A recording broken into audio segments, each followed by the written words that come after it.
Back to the broadcast. Okay, when it's time to sell your home, there are just a few things that can make or break a deal, and a little advanced preparation can go a very long way. So here to give us some tips on getting your home in selling shape is Darian Hall, broker and owner of Diamond D Real Estate. And I love that you're here talking about this because we all know that there are certain times a year that it's better to sell your home.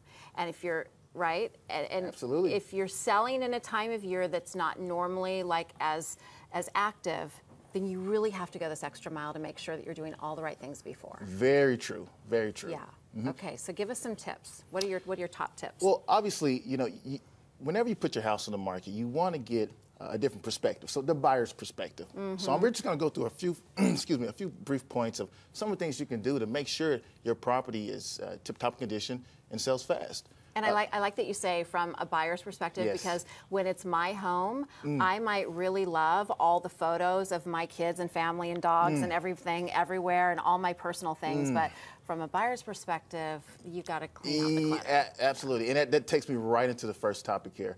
Tidy up. And to sum it up, it's declutter.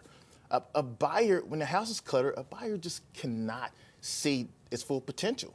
That's a great photo, before and after. And and these are dramatic photos, but these are... Yeah. Yeah. The refrigerator with all the stuff, you got to put it away. So going back to what you said, yeah, see, removing some of the personal items off the refrigerator and the unwanted mailing on the counters really does make a huge difference from a buyer. Your piles of stuff.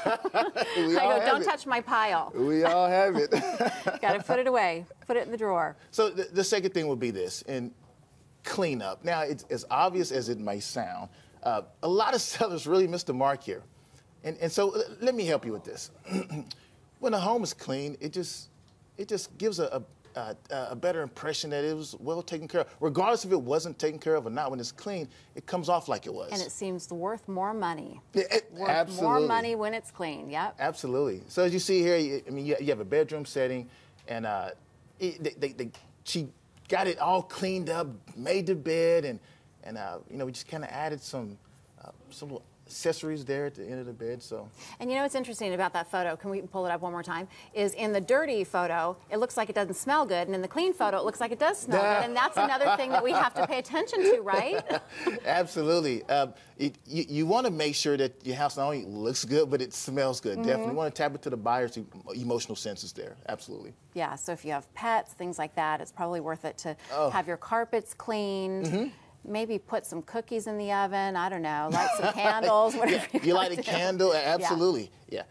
And another step will be patch up. So you have minor repairs that could actually become huge, major stumbling blocks for potential buyers.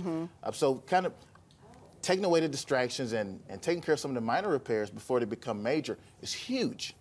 Yeah, that is a big deal. And so like when this photo that we're looking at, some people may say, well, this is why I'm selling my house. So I don't have to fix all this stuff. Let somebody else deal with it. Yeah. But your point is, with the cosmetic things that they're going to look at right when they walk in, you really do want it. You don't have to put a new roof on the house necessarily. But no, you don't. But those cosmetic things are really important. Well, absolutely. And if you want to get top dollar, you have to address it. Yeah. You just have to. Yeah, and sometimes that means spending just a little bit of money to get the top dollar for your house. It does. Yeah. Okay, what about bathrooms? Okay, bathrooms.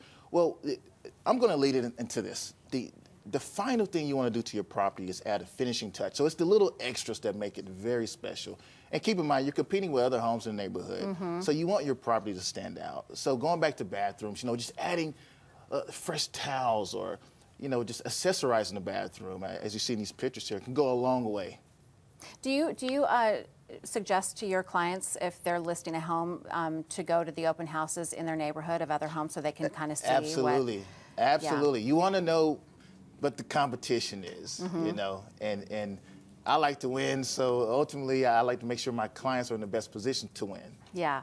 Okay, now that's inside of the house. And then outside also, as far as curb appeal goes, that's important too, isn't it? Absolutely. Buyers now kind of expect that, if a house looks good on the outside, it's going to look good on the inside. Yeah, so don't disappoint them. Don't put the flowers out and then not make your bed. Right? Absolutely. Well, what we got here is, we just touched on some brief points, but I actually have a very detailed checklist of what a seller could do to to maximize the exposure and make sure their property sells at top dollar. Okay, and this is just one of the many things that you do that's kind of extra and different with your brokerage. And so this is, yes, something you definitely need. And you will follow these tips and surely increase the chance of selling your house quickly. That's right. For sure. Okay, for details and more tips from Darian, just visit DiamondDrealestate.com. Visit with him and get yourself one of these little checklists. Okay, when we come back, we are taking our taste buds on a trip to Italy with some delicious wines from a very unlikely region. Haley's back. Stay with us.